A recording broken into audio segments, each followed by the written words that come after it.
I've just been in the last couple of days in Winnipeg, looking there at also the issues of health policy, but also at issues of health journalism, how we can get better health reporting on what's being done to our healthcare services in Canada and in other countries around the world.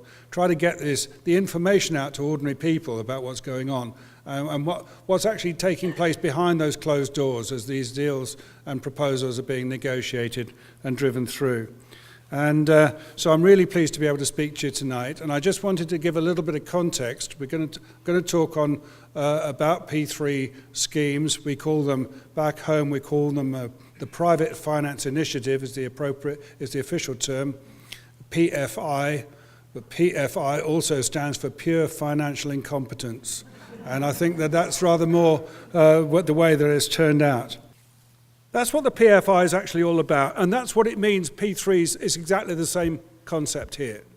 It's exactly the same even if they rename it as the Alternative Finance and Procurement Programme, or whatever they call it over here, AFP.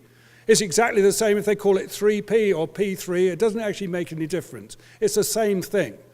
It's a rip-off of the public sector by the private sector, with guaranteed profits for the private sector and guaranteed risk for the public sector, and all the pain to be carried by the public sector for the lifetime of the contract. This is a policy that was devised originally by a Conservative government and is now still being upheld even now, despite all the problems which I'm going to outline. They are still very much committed to this policy because it is one that is inconsistent with their basic requirements, which is to take taxpayers' money and give it to their friends in big business. That's basically what PFI is all about. So the public PFI was originally seen as a way to get new hospitals while not apparently increasing public sector borrowing. So you could borrow this money, it would apparently not be on the public sector balance sheet, okay? So you could get away with it. You know, you could borrow a lot of money and you'd only pay it back years later. This was the scheme. It's like you buying that lavish new Cadillac you've always wanted and then wondering how later on you're actually going to make the payments to actually stop them coming to take it away from you again. Okay, so PFI is rather like that, except it has all kinds of strings attached. It's more like you buying a Cadillac and a chauffeur and a team of people to clean it for the entire lifetime of the car and in fact for the next 35 years. And in particular, the thing that really annoyed people was this point that was raised there. They say, we keep being told it's not our hospital, you know. Emergency staff wanted to put an eye chart on the wall, okay, to check people's eyesight. You can't put an eye chart on the wall, it's not your hospital. If you want an eye chart on the wall, you have to ring the help desk. They will talk to the liaison people, and they will send round one of our technicians from the contract company, and we will charge you whatever it is to put a pin in the wall, you can put your eye chart up, yeah? If you want a notice board up, it's got to go through the same procedure. It'll take about a month, okay? Take about a month. We'll get a guy come round, it'll cost you £20 a screw to put a notice board up. We're now in a situation where 22 hospital trusts have been regarded as in danger as a result of the excess costs of their private finance initiative payments. That's 22 out of 100. A number of others aren't on the danger list but have already made very substantial cuts in order to avoid being on the danger list and have already cut hundreds of jobs, cut services and so forth, squeezed in services onto a site and made life much more difficult for the provision of frontline care. When a private finance initiative goes sour, where are they going to find the resources to bail it out from?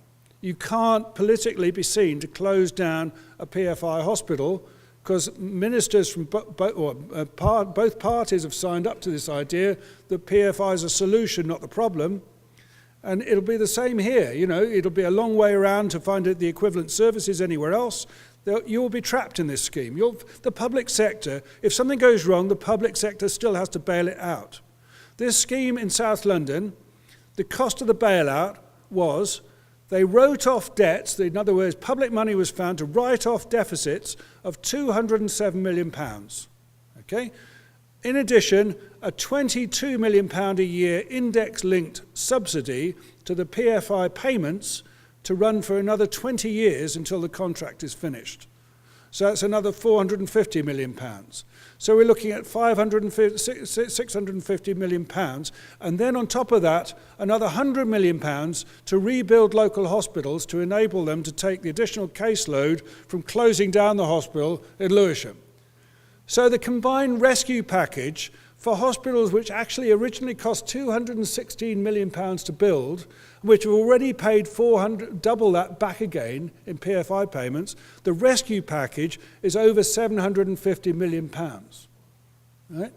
That's the rescue package, plus all the other payments to be made for the next 20 years. So this gives an idea of what the scale of the problem can be when you look at these long running schemes and these payments added up year by year by year by year.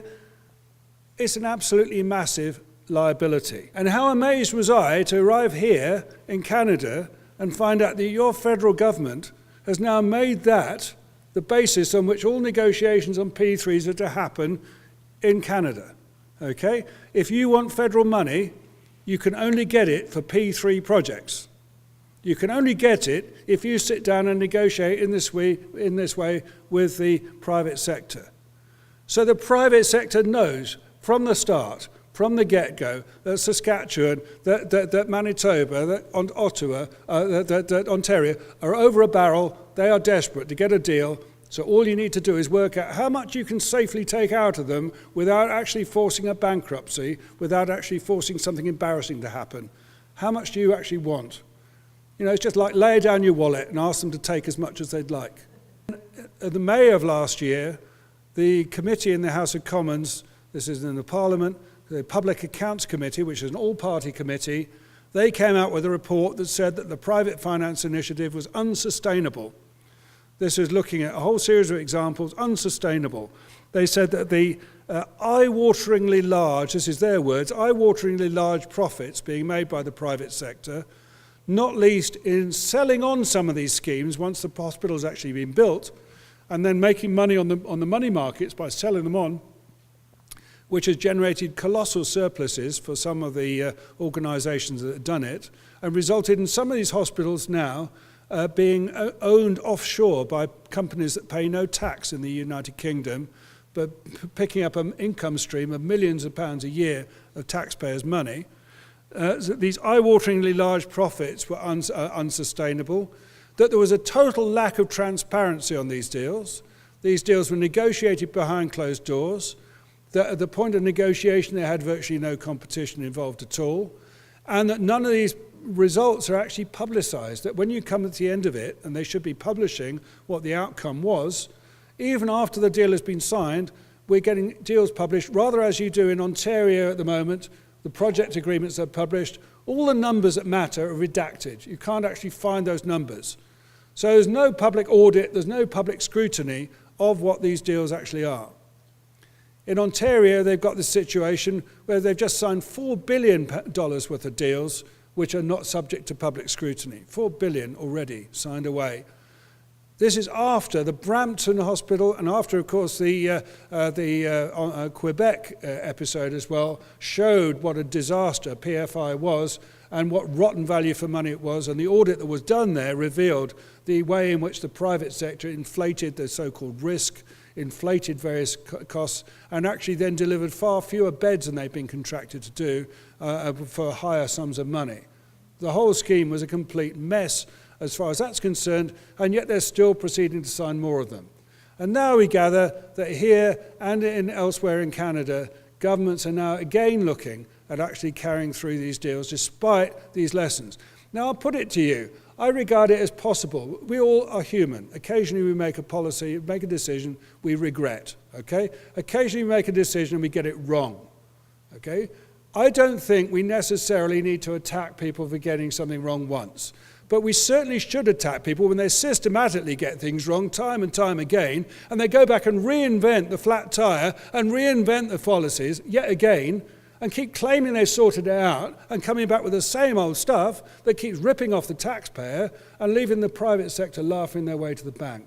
I think we should be criticising that, and we should be shouting in the aisles and shouting up and down the street against a government that wants to do more of these deals now when they quite transparently don't work where they've already been tried.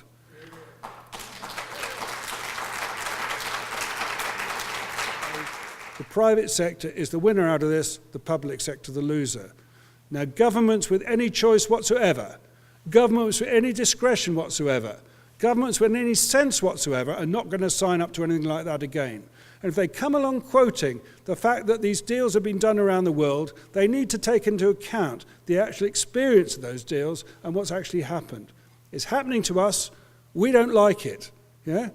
And we say to you, in all honesty, don't do this in Saskatchewan. Don't do it. It will be wreck your healthcare system as it's wrecking ours. It will cause massive damage. It will cause major heartache. And hopefully, eventually, any party that signs up for it will pay the political price. But we don't want to go that far, because in the meantime, a lot of patients will have paid the price, a lot of local people will have paid the price, taxpayers will have paid the price, and everybody will be the poorer. So let's not experiment with it. Let's just say no. Let's say no to P3s. No here, no in Manitoba, no in Ontario, no anywhere. Let's say no to P3s. Let's say yes to publicly funded, publicly provided healthcare, the most rational, fairest way to deliver healthcare. Thank you very much.